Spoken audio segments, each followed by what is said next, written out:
Hi there, this is David Lee, and I just wanted to take you through a number of essential WordPress plugins that I always use now on my WordPress installations, and you might find them useful too. They add some worthwhile functionality that is lacking in WordPress straight out of the box and easy to set up.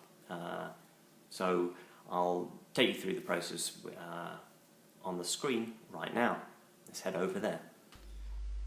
Right, I'm now going to install 3 plugins on WordPress. In fact, I'm going to install 4 plugins on WordPress.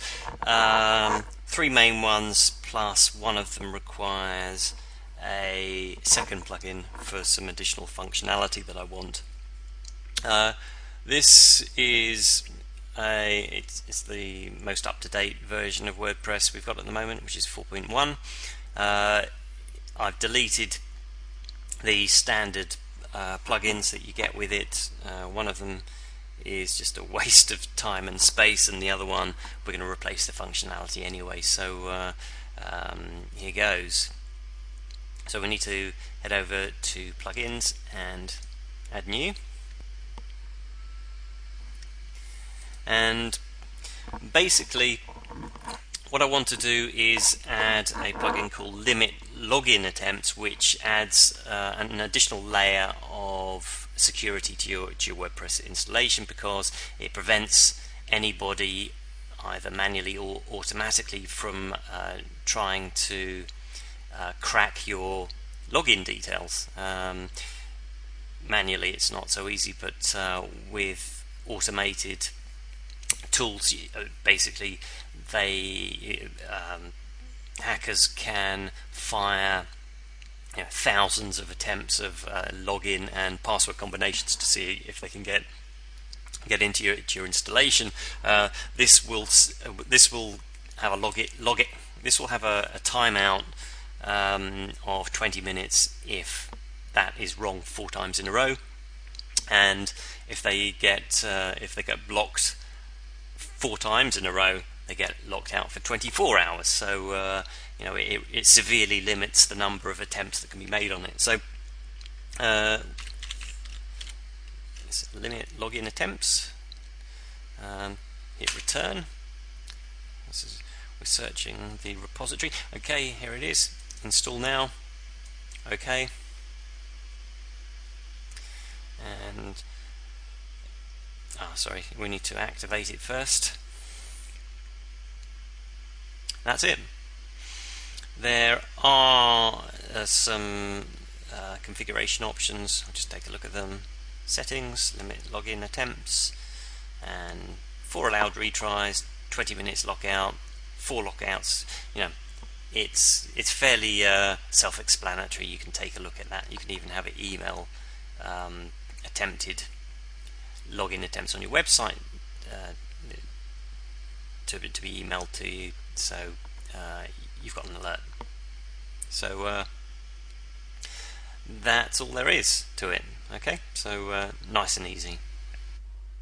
Now the second plugin that I'm going to add is basically, if you've ever run a WordPress website, then with comments enabled, you'll find that most of the comments that you get are spam comments, and the reason for that is that people will automatically or semi-automatically drop a often very nonsense comment on your website with a link back to their website, and the reason for that is that they're hoping that Google will see that their website has lots of links to it, and they will get a ranking boost. Now that may have worked at one stage, and Google certainly uses links to judge whether a website should be ranked higher or not. The problem with it is, though, that they're pretty smart, and they know when a comment is spam, or they have a pretty good idea when it's spam. Plus, in WordPress, they have no follow links on comments, which means that Google is told not to use those links and not to factor them in when they are ranking another website. So it is a complete waste of time from that point of view. But it creates a huge problem because I recently deleted 12,000 spam comments from one of my websites, and you get such a volume of spam compared with real comments. It's very, very difficult to go through it and spot them. So you're better off using this one that I use called anti-capture. And a capture is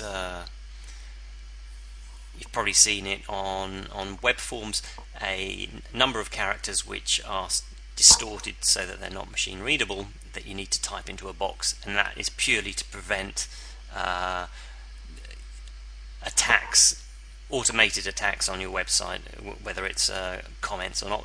This actually doesn't use a capture, it gets around that, but it works out whether something appears to be genuine or not instead. So hit return, search for that, install. Yeah, I do want it. And all I need to do now is activate it. There are no configuration options, so it's now sitting in the background, and when somebody makes a comment, it will run it past the filter to see whether it thinks it's spam or not.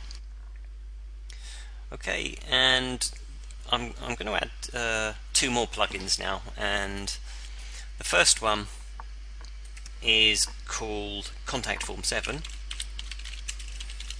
and it adds the ability to have a contact form on your pages. Obviously that's useful because it allows customers to get in contact with you. So just install that. Okay, that's the first one. But there's a second one that I want to add, which is called Really Simple Capture. And basically it will add the capture that we talked about before. It'll add one of those to, or it gives you the option of adding those to your forms. So just install it and activate, and then I'll show you how you use it. Okay, with Contact Form 7 it adds a new menu item, which is contact here, so we can click this and it automatically adds a default contact form in here. So let's go in here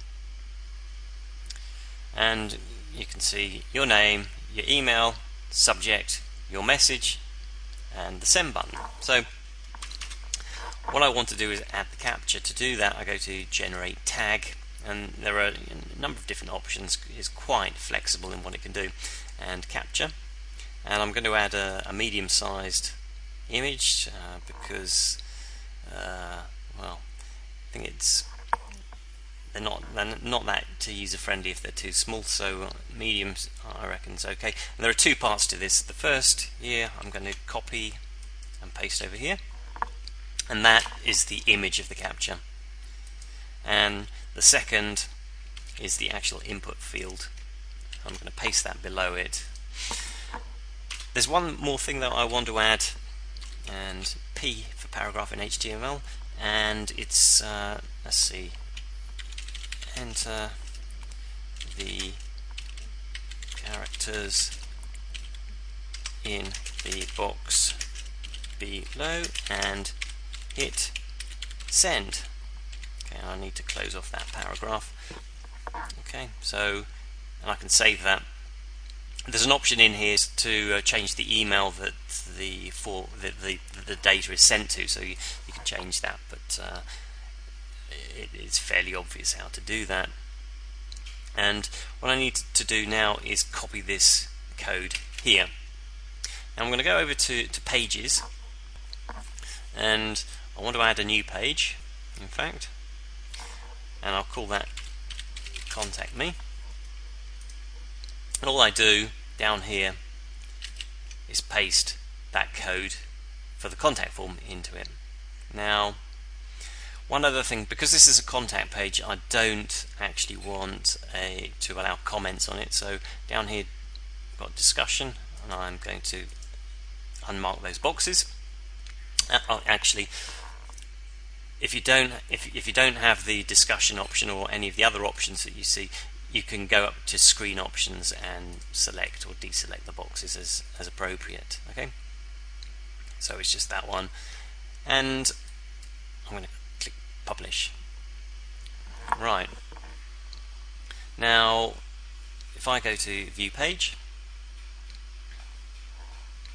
you'll see I'm just using one of the standard templates provided with WordPress. I can't remember if this is called 2012 or 2013 or whichever one it is, but I don't use it for live sites. But right, contact me. Your name, your email, subject, message. Enter the characters in the box below and hit send. Simple. Obviously, it could be formatted slightly better. This box, for instance, it might be better on the right, and it would look much better if it were the same width as the characters that you need to enter. But apart from that, the form works. And if I try and send, it says, look, please fill. You see, those are required fields, and I didn't fill them. It recognised the code wasn't correct. So validation errors occurred. Please confirm the fields and submit it again. There you go. Nice and easy. You can set it up in just a few minutes.